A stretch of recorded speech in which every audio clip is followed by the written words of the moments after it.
bit a little bit later in the video. I'll leave it here for now, but it's for a bit. Hello everybody and welcome to Murph's Top 10 Albums of 2023. Is it still a top 10 list if I go through my 11 through 15? I'll touch on them briefly.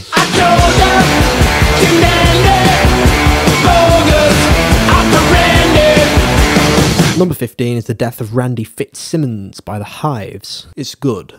It's an amazing first track, Bogus Operandi, a couple of other bangers. If you're unfamiliar with The Hives, sort of mid-2000s, very nostalgic guitar heavy rock. I'm sure that everyone has heard, I hate to say I told you so before. Anyway, The Hives, The Death of Randy Fitzsimmons, was pretty solid. I enjoyed it, but it's not something I see myself coming back to apart from that amazing opening track. You won't get away with this.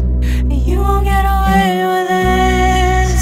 Number 14, Wall Socket by Underscores. This is something that's completely different for me. It's not my usual go-to genre. It's more of a hyperpop thing. Underscores is not a band. It's one woman, April. And I hear a lot of people when they talk about this album talking about the overarching plot line about a small town called Wall Socket and these three girls that live within it.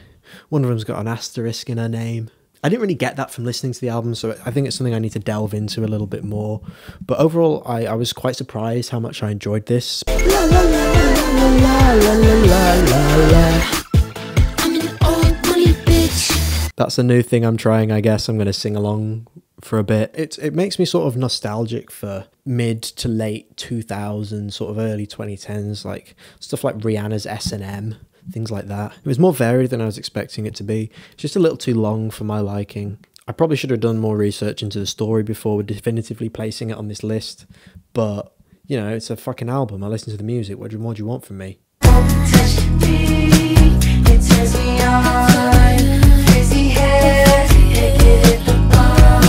Number 13 is Blanket by Kevin Abstract. Quite odd in terms of sound. It strays away from his usual hip-hop rap or even his R&B things that you may have heard on American Boyfriend and Arizona Baby, because this is like a little bit indie folk, maybe, clearly inspired by Alex G, and in parts by maybe like grunge as well. I know Kevin is a big Nirvana fan. Another grower. When I first listened to it, I was like, what the hell are you doing, Kevin? I love Madonna. Madonna's a nice pop track.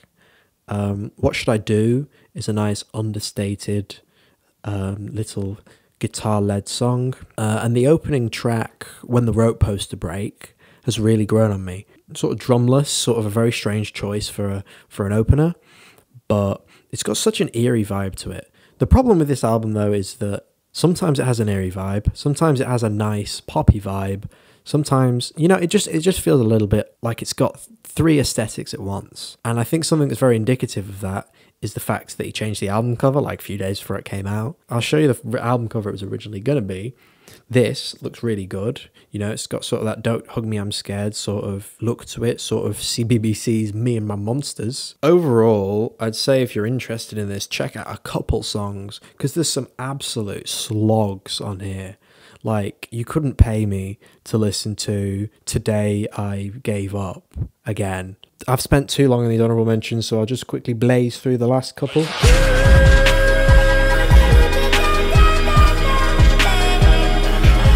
Number 12, Goyad Ibn. This is the alter ego of Guy Squavara, who you may remember from my list last year.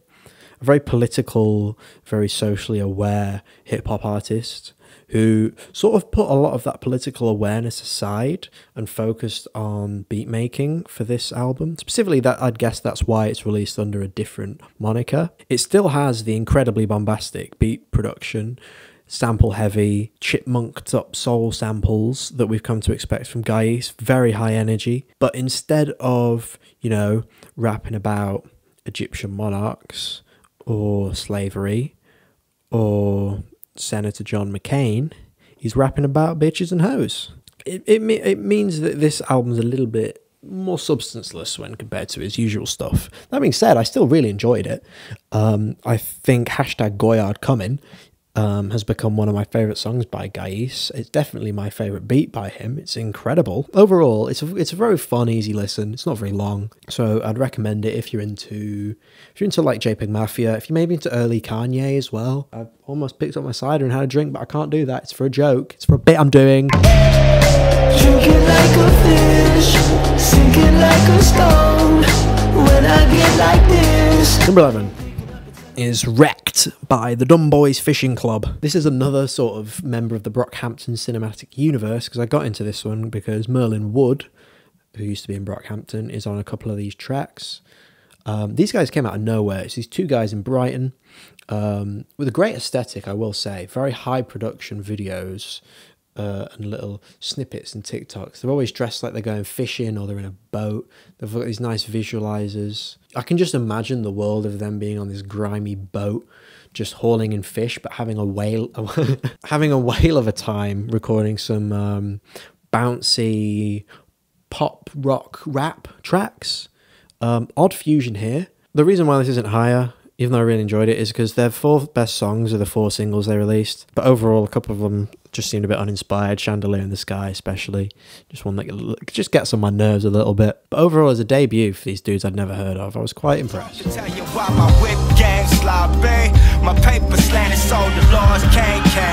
Ooh, I can introduce the drinking game. The drinking game is I'm going to drink every time there's an album that features Danny Brown on it. And I'm also going to drink every time there's an album that features Elucid on it. And I'm also going to drink every time there's an album that features Billy Woods on it. And I will also drink when there's an album that features JPEG Mafia. My number 10 is The Orcs by Blockhead. I don't really remember this album, to be completely honest with you.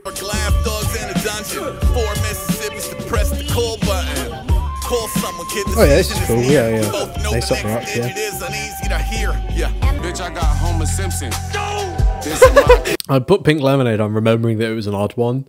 Where I listened to it, I was like, well, fuck it, this is trash. And then by the time the song ended, I was like, I laughed at that like 8 times. How can I say that's trash? Like, we gotta let things be a little goofy. I sufficiently remember this album now. It has sort of similar vibes to the Arm & Hammer Boys, Billy Woods and Elucid, who are both on this.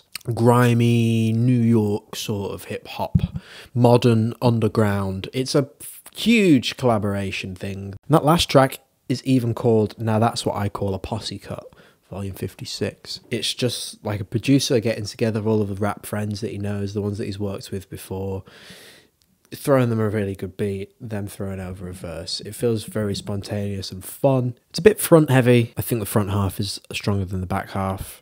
But overall, if you're into this sort of hip-hop, if you're like an Earl Sweatshirt fan maybe, what's next? What's next?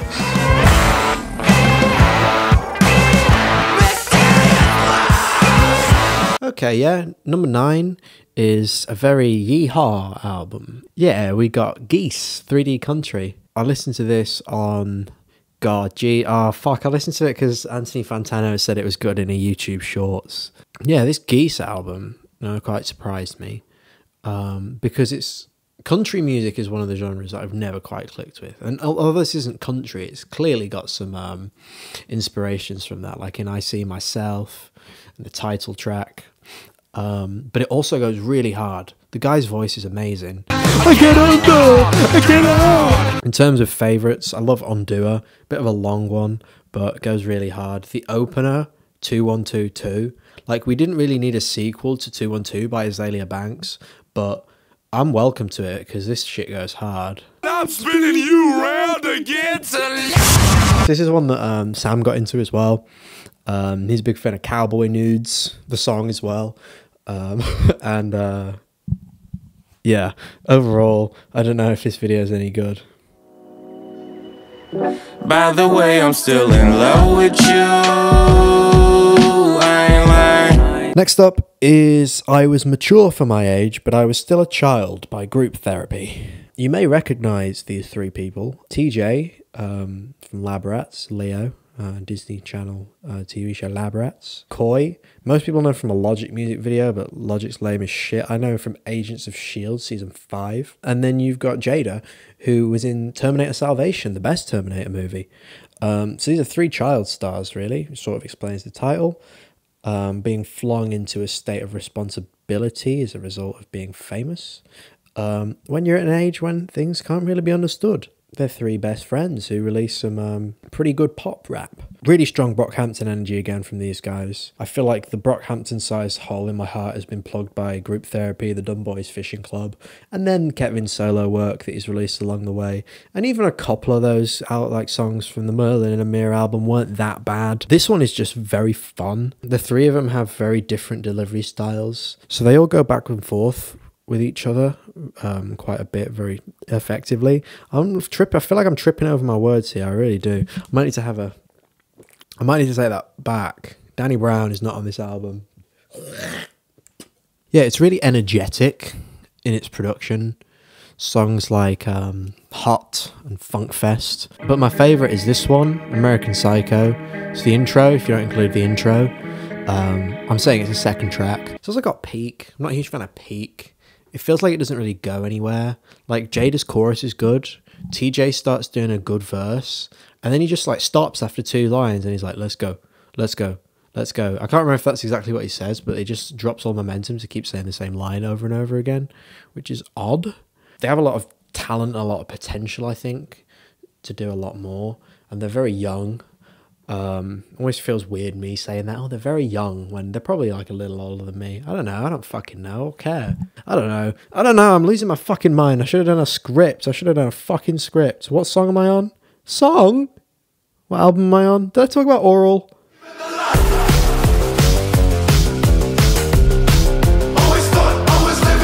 God, it feels like everything I say is just, it's fun, it's cool, it's groovy. Come on. Have something to say.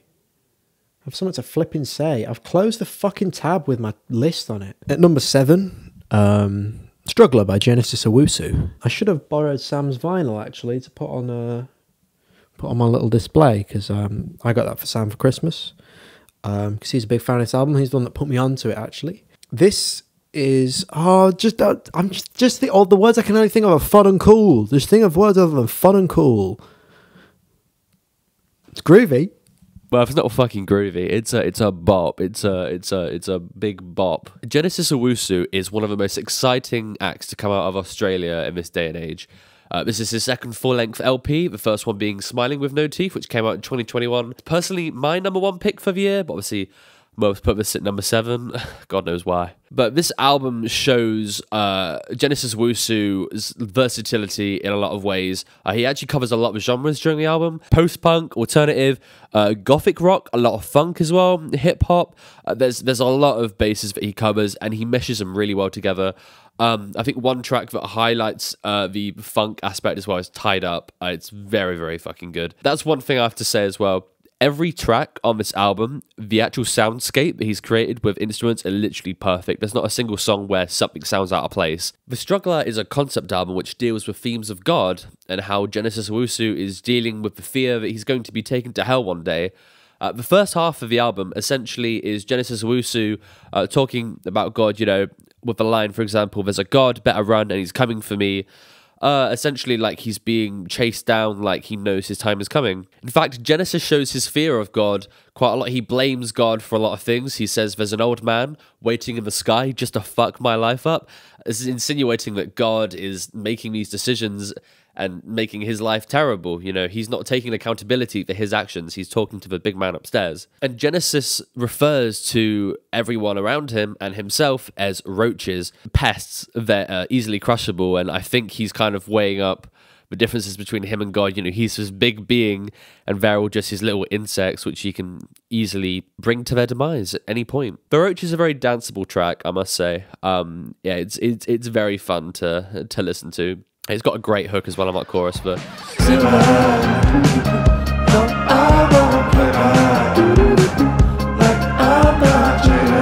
and I think it's really interesting because there's a lot of anger and a lot of energy in this first half. It really helps the themes to be explored very well. In the second half of the concept album, I think it's Genesis coming to terms with the fact that maybe not everything is God's fault, and even though he might be, he is a bad person. He is going to hell. He's going to die.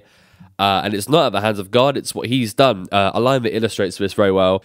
I hid my horns in the crown of my thorns, singing praise the Lord. And so the phrase of being the roach, in a way, you know, before it's like, oh, I'm a roach, I'm, you know, we're vulnerable. It actually becomes like he is actually that pest. He is a you know, an infectious creature. But yeah, overall the album is very interesting, and it definitely covers a lot of interesting topics in terms of religion and God. I think I've covered all the bases. Murph, if this is shit, you can tell me and I'll redo it. It's shit. The big man upstairs is literally telling me, shit. This guy. Did you remember to plug your album? Oh, Placebo Happiness. Yeah. Well, I've kind of forgot. Oh, he's doing a jig. Blissful, I know you wanna. Just a little snippet of the groovy vibes you can hear on the new Genesis Owusu album, Struggler. It's mixed really well. Like, it's so punchy, like, throughout the entire album. I feel like the kicks and the snares are so strongly felt. Loads of great bass lines as well. One of the things that really ties this album together is the recurring motif of the roach. You know, feeling like a roach, you know. I feel like a roach sometimes. You're like a useless little worm. Torrid Henry would say, stop being a wormy worm, Mr. Owusu. What is very odd, I talked about the sort of a bonus track that he added. He took down the original version of the album, released this track, I think it's called Survivor, as a single, and then put it as the new last track on the album, and now that's just the final track, I guess. And it's also not a deluxe version. Like, it's the original version of the album. Like, the other version of the album, the original one that was uploaded, is gone. Now that I think about it, Geist did the same thing with Goyard Coming. I just realised I never said the name of the album when I talked about that. Maybe that's a new artist tradition, is adding an extra track a little bit down the line. I mean, I know Jid did it with the Forever Story, but that's because the original track list had that in there, to the track 2007, and then it was taken off because of sample clearing purposes. Maybe that was the case here, but it doesn't really feel like it. It feels more like a single than a final track on the album. I'm waffling. It's a good album. Check it out. Album cover, I'm not gonna like see that in a record collection and be like, oh shit, that's cool. That's really cool. Maybe it's like a what's the dude's name? The fucking dude.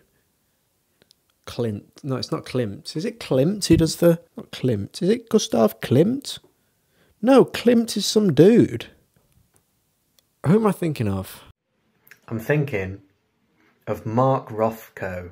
There's an artist who does paintings that are just like a big fucking block of colour. Mark Rothko is the dude I'm thinking of. But if you look closer, it's all intricate and cool and good. I'm thinking of Mark Ruffalo. And it's like a metaphor for something. I don't know, art. Number 6... is going to return to those Yeehaw vibes a little bit. You believe me like a god. The land is inhospitable, and so are we. Mitski only made it to my honourable mentions last year, but this is a hell of a lot better than Laurel Hell. It feels like a bit of a return to form. Even though I really liked Be the Cowboy, this feels like her most true to self music in a while. Loads of guitar on this one. Like I said, Yeehaw vibes. Like on tracks like Heaven. Heaven feels very country-esque. And a lot of these tracks feel beautiful. Like, it's been a while since I've been able to say a Mitski track sounds beautiful. I did see somebody on X note that it's really funny that Be the Cowboy and Laurel Hell have essentially been Mitski trying to make a more poppy sort of commercial sound. But My Love, Mine All Mine from this album, which is an understated, quiet piece, blew up, which is odd to me because it's not really one of my favourites from this. I'm Your Man is a really good track. It's Mitski's best sort of guitar-y song since Your Best American Girl, I guess. Really interesting lyrics where she sort of paints the power dynamic between her and somebody else in this relationship. Sort of plays with gender roles a little bit. Sort of plays with dog roles a little bit. The 2-pack of Heaven and Star that were released just before the album, those two are also like some of my favourites from this album. My biggest problem with this album is the opener. I think it's really corny. Like when the choir comes in with the da da da da da da da, and I don't remember what the lyric is, but it sucks. Let's look it up because it sucks. It's like you can always find your friends, you can always love everybody in the world. And a dog is a man's best friend. And let's all donate money to charity. Yeah, family. It's corny. And it was the lead single as well. So when that came out, I was like, ooh, we might be in for a boring album here. But it's not. It's really lovely. It reminds me of like a sort of a quiet autumn evening, you know, maybe even broaching on winter, sort of curling up by the fire in a snuggie. It's not a thing. In a blanket. It's a snuggie thing. It's probably a brand of like one of them wearable blankets, isn't it? Snuggie. If not, I'm going to trademark that. Snuggie. It's a restaurant in Canada. I also recently found out that the album cover for Bury Me at Makeout Creek was taken here in Bournemouth. Apparently everyone knew this except me. Like I said it to my housemates and like Sean and Eli, who don't even really give that much of a shit about Mitski, but like, yeah, everyone knows this, dude. I'm like, I've got Makeout Creek like I've got that photo on my wall. I'm gonna have to be cringe and get a picture for my Instagram there one day. Number 5. Tell me what they do when the block gets slow, when the money get low, but the rent rise up. Got a Mexican homie named Chinese Mike. So I want to give you a bit of context on Quaranta by Danny Brown. Danny's last album, You Know What I'm Saying, was released in 2019. And soon after he started working on this track, Quanta, or 40, as a sequel to his album 30, to release around, you know, when he was 40. He's currently 43, I believe. He turned this album to be mixed and mastered years ago, over lockdown, presumably. He started a podcast, the Danny Brown podcast. At some point he went on stream and he played pretty much the whole thing, start to finish, because he didn't think it was going to get flipping released by his label. Because he said his label was holding his album hostage, that he turned it in 2 years ago. I mean, the next day he apologised and said he was drunk and that wasn't true. And then not long after, he checked into rehab. He spent some time there. Is now clean of drugs and alcohol. And then he released a collab album. And then towards the end of last year in November, lead single Tantor came out with a release date for the album, with a slightly altered track listing. Like, we knew the track listing for a while. A few of them were cut because they were too dark. Obviously, post-rehab Danny, completely different from pre-rehab Danny. But anyway, I love Danny, all respect to him. He seems like a really nice guy. And I really enjoyed this album. It was not the vibe I was expecting, because it's a sequel to 30. 30 is an absolutely batshit insane album. This was, weirdly, quite chill in parts. Still depressing. Downward It has some very depressing lyrics. And something like Bass Jam is almost uplifting. Like, it has such a pounding, like, absolutely, like, ear-piercing bass. It's so loud in the mix, but it's almost calming. It's like it's sending you to sleep. And Danny's vocals are layered in he's singing like, play it one more again, play it one more again. And then you've got these very lovely pads playing. It's a very nice like place to end the album on. But you have got wacky tracks. Got a Mexican homie named Chinese Mike. What is he talking? It's a genius. A Mexican homie named Chinese Mike. And I believe it. I wish I had a Mexican homie called Chinese Mike. Oh, do you know how long it took me to realise Jen's Terrific Vacation was a play on gentrification? I mean, that's very clearly what the song's about. But it sounds really cool. It's got the boom, ba-dun, dun, dun sample. Amazing percussion. Sort of lots of crazy hi-hat fills. Casa overall did the production on this one. Bit of a Western theme at points. Like the first track has sort of that Italian sort of spaghetti Western vibe to it, which makes a lot of sense considering Quaranta, you know, the title's in Italian. Show must go on, buy the ticket, take the ride. Songs of life with a dead dream. Think he made it, everything ain't what it. You got Dark Sword Angel, yeah, this one's a bit more. Put my finger in her like a rotary phone. If I take her from a spin, she will... Oh, I'm glad I just turned to look. I'm going to put my finger in it like a rotary phone. That just reminds me that Danny Brown is a genius at being disgusting. His early days up until now, he hasn't stopped. Even though he's off the drink and off the drugs, he just hasn't stopped saying the most foul shit imaginable. Like a rotary phone? What's the movement on that? That doesn't seem like it would be very pleasurable for a woman. I'm very glad Danny got to release this album and can move on to new things. Number 4. That's one for Danny. And that's one for Billy Woods. And that one's for Elucid, because my next album is Maps by Billy Woods. Caught him lacking on 9/11. I locked down like V.I. Lenin. People don't want the truth, they want me to tell them grandma went to heaven. Sort of acts as a follow-up to their album they did together back in 2019, Hiding Places. I'm glad that they didn't go for the same aesthetic as that, because living up to Hiding Places, monumental thing to do. I actually listened to Hiding Places after Maps, but Hiding Places is fucking incredible. This goes for a completely different vibe. When I first saw the cover, I was like, this doesn't really seem like Billy Woods' aesthetic. You know, it looks like an airplane manual, like this is what to do if you're in a car accident on a fucking plane. And, you know, it sort of has that vibe, you know? Like, it has sometimes it has a little boop noises to tie it in, but for a lot of the vibe, I can't really explain why it has that vibe to it. That sort of air sickness, you know? Billy is on point lyrically on this one. My favourite track is Babylon by Bus. Got caught lacking on 9/11. People don't want the truth, they want to hear that grandma went to heaven. Is insane. Lots of good features on here. Danny, of course, on Year Zero. Danny's clearly just having fun on that. You know, his verse goes on for way too long because no one will take the mic away from him. Shout out to Kenny Siegel, because the production on this is absolutely immaculate. Like, it's very hi-hat heavy, especially on tracks like Waiting Around, which has a really good ASAP Rock verse on it.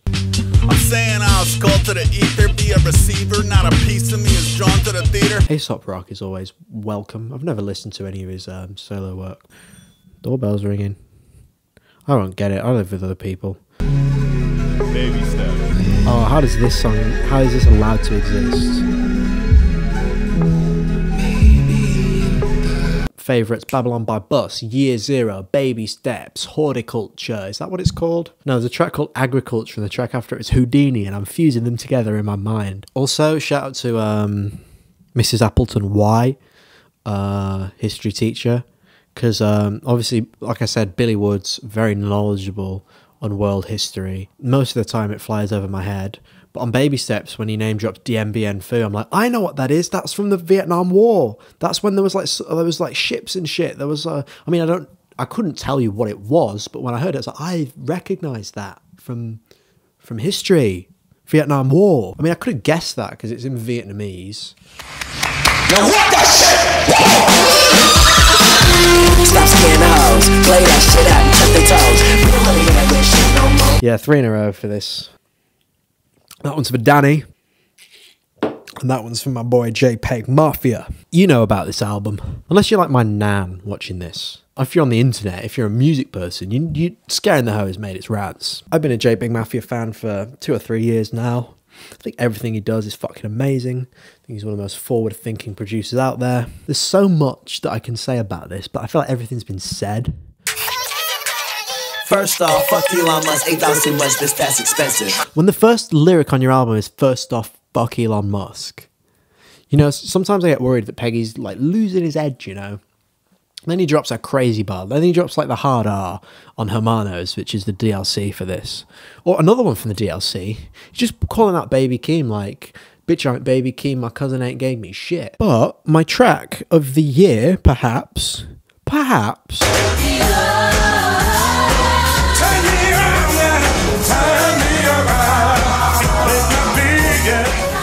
Going Ahead, Girl, and Bless Me. If you're on your period, call me Moses, because I'm about to split that Red Sea. It might be... bear with me. The best lyric of all time. Right? Like, it has to be. Like, what's better? Like, Eleanor Rigby shoots up a school. I don't know how it goes. I don't know how Eleanor Rigby... Like, I know the melody, I don't know the words. I'm not crazy, right? That's the best lyric of all time. Like, comment below if you can think of a better one. But, you'll be there all day. I decided on putting this in 3rd place because I feel like I fucking love tracks on this. I love tracks on this, but it's not perfect as an album. Like, there's a lot of tracks I will probably not come back to a whole lot, which is very rare for JPEG Mafia's music. Like Jack Harlow Combo Meal is a bit... Orange Juice Jones is a bit... like good, but like there's so much more stuff on this that does things better. And I'm just gonna say it, I don't really see that hype for Kingdom Hearts Key. Well produced song, good sample flip. All three of the verses are like fine. There's not many memorable lyrics on it, and it just goes on a bit too long. It's an amazingly produced album. Lean Beef Patty sounds amazing. Steppa Pig sounds amazing. Fentanyl Tester sounds amazing. How the fuck did Peggy think of the beat for Garbage Pail Kids? The title track's going there as a meta commentary on how their music sounds weird. If you don't like this, I hate to break this to you, but then you are the hoe. You are the hoe. You understand that, right? Okay, let's go back into serious mode for number 2. I fill my eyes up and everyone knows and nobody cares. Jane Remover's Census Designated. It's a shoegaze album from a hyperpop artist. First heard about Jane from her track Kodak Moment, which I thought was crazy. At the start, Jamie said it sounded like a Busted song, and then it sort of sounds like noise for 2 minutes, and then it ends by sounding like a menu soundtrack for like a video game, for like a DS game. And after looking into Jane Remover a bit more and finding out about her inspirations, it's like, oh, 2000s pop music, video game music. Oh, that makes perfect sense. But this album, Census Designated, is a bit more, like I said, shoegazy. If you're not familiar with shoegaze, think bands like My Bloody Valentine, Slow Dive, sort of like oddly produced, guitar-y sort of shit. Census Designated stuck out to me so much because of how weird it was. Like, Jane's voice is clearly suited towards hyperpop, you know? When I listened to Frailty for the first time, it felt like one of the hurdles I had to get over, like I wasn't sure about her voice. But it's grown on me a lot. Census Designated is her first album after coming out as trans, and I feel like, I don't know if it's me picking up some stuff, but I feel like a lot of the lyrics, especially on that title track, are emblematic of her post-coming out state of mind. I don't want to dig too deep because on the Genius page, when I first listened to this song, I was like, have I picked something up from this? Am I an artist? Am I picking up subtle references in the lyrics? So I looked up the Genius to see if anyone else had picked that up. And Jane herself commented on the Genius saying, "Please stop saying this song is about grooming. It's not about grooming. It's about the music industry." But in terms of the actual music itself, it still has that very distinct wall of noise sort of vibe that Frailty has, especially on tracks like the second half of Video. Like I said, the title track, which is amazing. That's probably, if God Loves You isn't my favourite track of the year, it's probably Census Designated. It's so catchy. It's quite a long song. A lot of these are, but they all sort of justify it. The guitar work is good, very subtle, mixed very well. Not a whole lot of drums on this album. There's drums on Lips, there's drums on the second half of Video, I believe. I don't know if that might be it. There's not a whole lot of drums on this, because when I recommended it to Sam, he only got 2 or 3 tracks in, and he was like, I think the lack of drums hold it back. I didn't notice. And I feel like that's a testament to how full the sound is when it doesn't have any percussion. It still feels like a whole vibe. Very lush soundscapes that she's created here with this one. It's just absolutely explosive.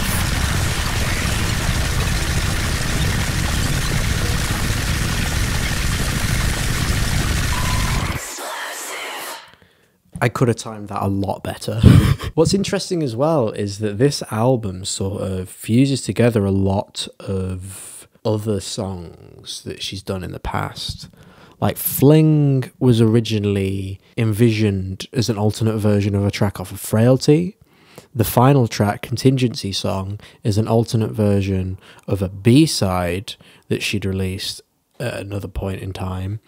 And then the opening track, Cage Girl / Cam Girl, originally the first half, Cage Girl, was released as a single like about a year before the album came out. It seems like connecting lots of different pieces together into one tapestry. Now, I will say about Contingency Song is it's not my favourite. especially considering I think video is already such a good closer. It feels like a finale, and then to go into what almost feels like a bonus track, you know, sullies my mood a little bit, I guess, but not too much. It's still a good album.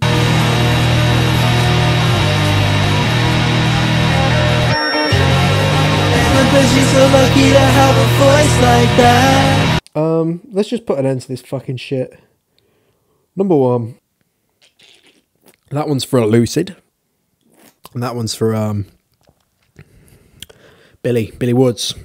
Face the name, log the way. I might remember, I might ask again. I be everywhere where blessings is. Because my number 1 album is We Buy Diabetic Test Strips by Armand Hammer. That's a Lucid and Billy Woods duo. Didn't know what to expect from this. Feels like Billy has released a lot of music recently. I was like, okay, he's released a lot of music on his own. I feel like they bring out the best in each other. They always meet each other at the same level, the two of them. They're always consistently great when they're together. Put them together again, what do we get? We get a fucking great album that is produced, in part, by JPEG Mafia. We Buy Diabetic Test Strips has some of the best production of the year. The other day I went into town. I went to see American Fiction at the Odeon. Quite late at night I came back. It was probably about 11. I was waiting for the bus in town. I had to wait about half an hour. I had my headphones in. And Total Recall came on in my headphones. And it's such a simple song, but I just didn't want it to end. I just felt, I was like, I can genuinely listen to this track for about 4 hours. And I'm not like that with music. I'm like, I can't explain what it is. Like, there must be crack in these tunes, because I don't know what it is. Because on paper, it's a great album, but I don't know what puts it in number 1. It just feels right to me. But I'll jump into a few reasons as to why it could be. Woke up and asked Siri how I'm gonna die. Now, this is one of Peggy's produced songs. It was one of the first singles. Marble steak, put it back in the case so it can age more. Patient carnivore. Sounds great. There were some tracks on here I didn't really like a whole lot at first. Specifically Empire Boulevard, right? Got a weird little spoken word thing from an artist called Jungle Pussy at the start. I'm like, but when it's on, I'm like, this is fucking incredible. Like, I don't know, if I listened to it again, I was like, what, this is... Zabe's brother was a predicate felon. Ice Cube bomb. I just remembered The Gods Must Be Crazy, which is produced by LP from Run the Jewels. Mental Beat. I'm doing exactly what I did last year. With Black Thought and Danger Mouse cheat codes, which I had at number 1, I didn't know what to say. I hope you just understand that sometimes you just feel. Music is a thing that makes you feel, you know? Okay, wouldn't it be crazy if, like, I listened to the Underscores album again and bumped it, like, way up the list? You won't get away with this. You won't get away with this. Okay, so it's about a week after I filmed the main section of the video. I've not got my mic plugged in or anything, and there's fucking builders outside talking about Michael J. Fox, so the audio is going to be crap. I just listened to Wall Socket again and went into it specifically intending to look at the lore and the ongoing story. And I don't know if it was that or the fact that I just really enjoyed the music a lot more a second time around, but I don't know, really resonated with me a lot more. There's essentially this ongoing story set in this fictional town of Wall Socket. There's 3 main characters: Sunny, but the U is an asterisk, it's censored, who is a trans girl. There's the old money bitch, who is a rich person who is depressed. And then there's Mara, who is sort of stalking Sunny. Sunny's had a very traumatic past, histories of abuse and things like that. And Mara sees that and sort of romanticizes it and stalks her. The first track, Cops and Robbers, is absolutely essential in setting up sort of the lore and characterizing the town before any of the characters. It sets up this big bank robbery that sort of sets up the town's sort of economic situation. The fact that it decides to focus on the town before we really know any of these 3 main characters is essential. Yeah, and I noticed a lot of the story more because each track has, on SoundCloud, a description of vaguely what it is, which character we are hearing. Sort of the starting point. It doesn't explain the full song, but the starting point in order for you to sort of glean some context from the lyrics. And also, each track on SoundCloud has a different cover to sort of get an idea of the vibe and the location. And how does she do this? She does this with fucking regular show screenshots, which I think is really cool. Like recontextualizing sort of childhood nostalgia, which I feel like is a little bit of a theme on this album. I think is a really cool way of doing that. Really interesting themes on here. The stuff with Old Money Bitch, she has sort of like a 3-track thing in the middle. Shoot to Kill, Kill Your Darlings, horror movie soundtrack, and Old Money Bitch. Shoot to Kill, Kill Your Darlings is essentially the Old Money Bitch grappling with the fact that her friend has joined the military, and she's like, well, why would you do this? Why would you intentionally sign up for something like this? Is there some sort of bloodthirst within you? And we find out later on the final track, it's sort of hinted at that this friend may have died.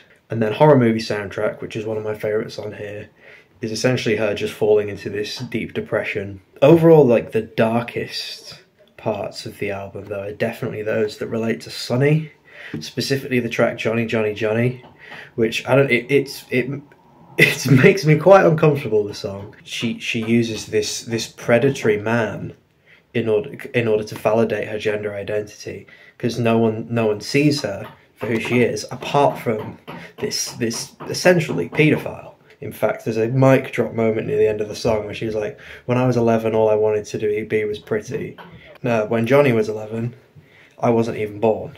So yeah, it's that song in particular. When I first listened to the album I was like, okay, I kind of vibe with this. This is not going on my playlist because it's very evocative. Drain Remover, who obviously I talked about earlier or later, I actually don't know where in the video I'm going to put this. Drain Remover is on Uncanny Long Arms, which is a very surreal track. It sort of breaks sort of the sense of reality that there may have been to this universe before, where Mara wakes up and her arms are really long, and the track is about her getting arm reduction surgery and then dying, having an epiphany, then being resuscitated and coming back. I think one of the weaknesses in the plot is that there's not really a whole lot of interactions between the girls themselves, other than on that track and Old Money Bitch. I did also really appreciate the music itself a lot more this time around.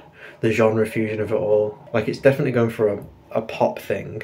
Delves into rock every now and again. I did fail to mention the banjo on Old Money Bitch, the track, which is crazy, because that one's very energetic and hyper-poppy, but it's built around a banjo. Oh, there's the track Jeez Louise, which was one of my least favourites when I first listened to it. It didn't really do a whole lot for me. I didn't really know what the hell it was talking about. But through looking at the SoundCloud descriptions and having a scroll through the lyrics on Spotify, it's from the perspective of Sonny, and it's sort of her grappling with her being raised as a Catholic, and the sort of, I don't know, colonization of European religion across different cultures.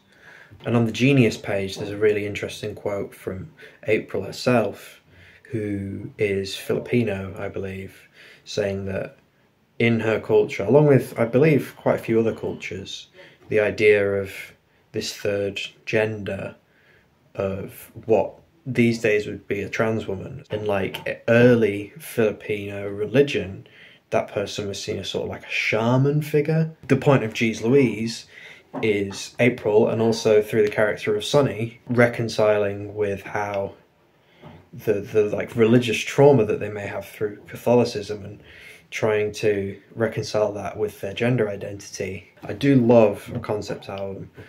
Like, because the internet is one of my biggest inspirations, I love the entire expanded lore about that. It's one of the main reasons I got into Gorillaz, the music videos, sort of like the Plastic Beach music videos all connecting into each other and having this extended lore. So my new top 5 is slightly different. Is this the end of the video? No, I won't put this at the end for sure. Next up is me playing a bunch of singles. There were some really good singles this year that I want to shout out. First of which is Double Trio by, what are they called? Bystorm. They're called Bystorm, who are essentially two of the three members of Injury Reserve, reformed after Groggs' death a couple of years ago. By the time I get to Phoenix, their final album is one that has grown on me exponentially with time.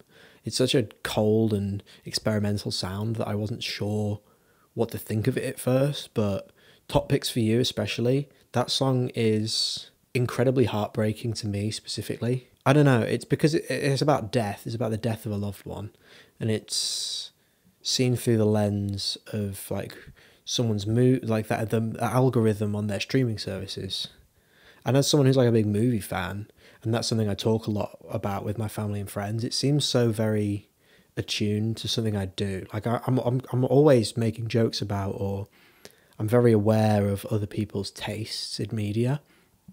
So putting that into a perspective of the algorithms that were set up to mimic their actions in life remaining after their death is something that is very haunting to me. This isn't even from this year. This album's from 2021. I'm waffling. My point is, Injury Reserve have created a lot of music I'm very passionate about, and I'm glad that Richie and Parker seem to be continuing forward under a different name without Groggs. A couple of the singles I want to shout. I want to shout out Delusional World Champion by John Dawson. I'm not a huge John Dawson fan, but this John Dawson, is it Jean? Like French? Like is he French? Or is it just Jean? Like it's a woman, like Jean Grey. Final single is Oral by Björk and Rosalia. I got really into Björk this year. Vespertine on vinyl over here. It was a gift from Sam for Christmas. So her releasing a new track, a new charity single with Rosalia from recordings from the Vespertine era was really cool. And Save the Fish, you know, Save the Fish. I did Joga at karaoke, a great karaoke track I know. I did Joga at karaoke just before Christmas, and I ended up shouting out a quick little Save the Fish beforehand. This is irrelevant. You don't care. You don't know me. You don't care about me. You care about my top 10. I didn't actually listen to any music from this year. Translucency is my number 1. Placebo Happiness is my number 2. Then I'll go with Jamie's EP. Then I'll go with the Apple Joe album. Proop released a single, Johnny Bones / Welsh Rarebit. And then I'll let you guys at home figure out the rest. Travis Scott's number 6. Travis Scott number 7. Travis Scott. I didn't actually listen to the Travis Scott. Travis Scott albums feel like a Marvel movie, you know? Like, they're fun. And they have a bunch of guys that you recognise in them.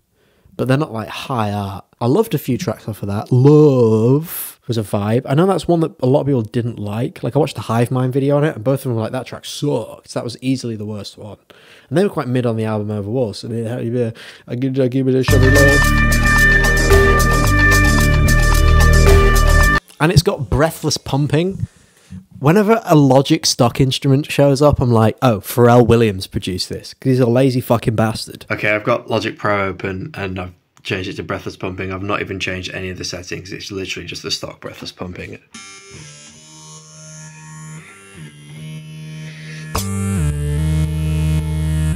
I was like, breathless pumping's in this. Put it in the group chat. It's like, hey, Travis Scott album has got breathless pumping on it. Isn't that funny? Poop's like, which song? I'm like, oh, Love featuring Kid Cudi. Poop listens to it. He's like, oh, this has made me rethink the way that percussion works in our tracks. Like, all of our percussion is shit. This percussion in this track here, Love by Travis Scott and Kid Cudi, is way better than any percussion any of us have ever done. We need to start thinking about using good drums. And then since then, I just sort of have. I get it, they show me love, they love me long time. Beep, beep, boop, boop. Beep, beep, boop, boop. The vibes of an every city.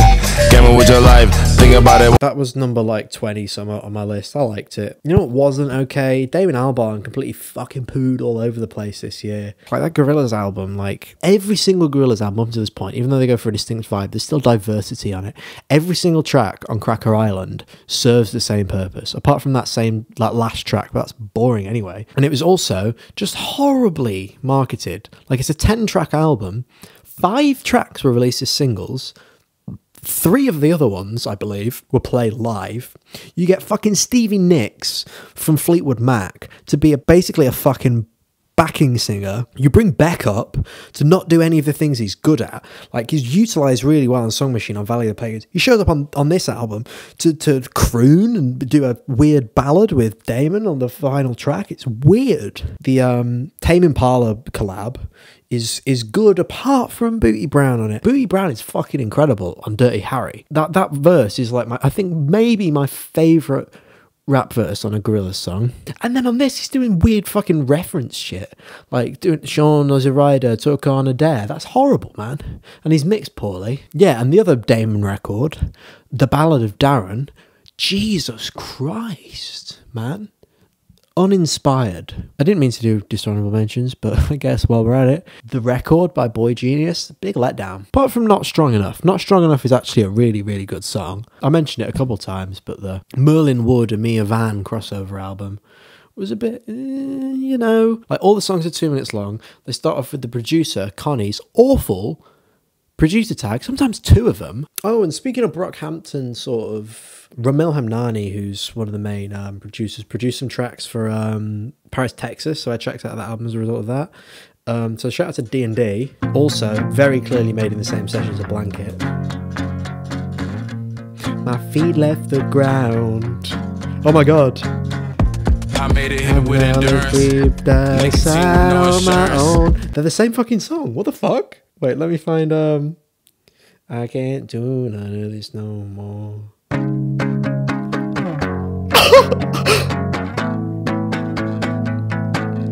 They're remarkably similar, and they're both produced by Ramil Hamnani.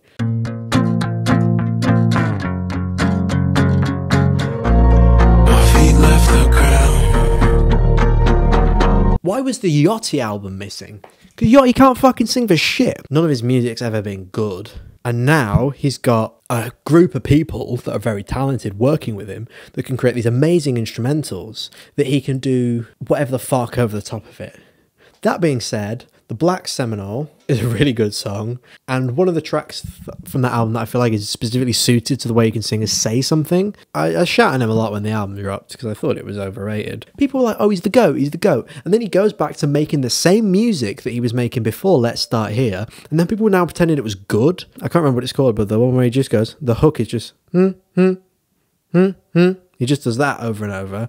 That song is trash. I feel the need to defend this song. Ordinary by Avenged Sevenfold. It's clearly like a Daft Punk ripoff.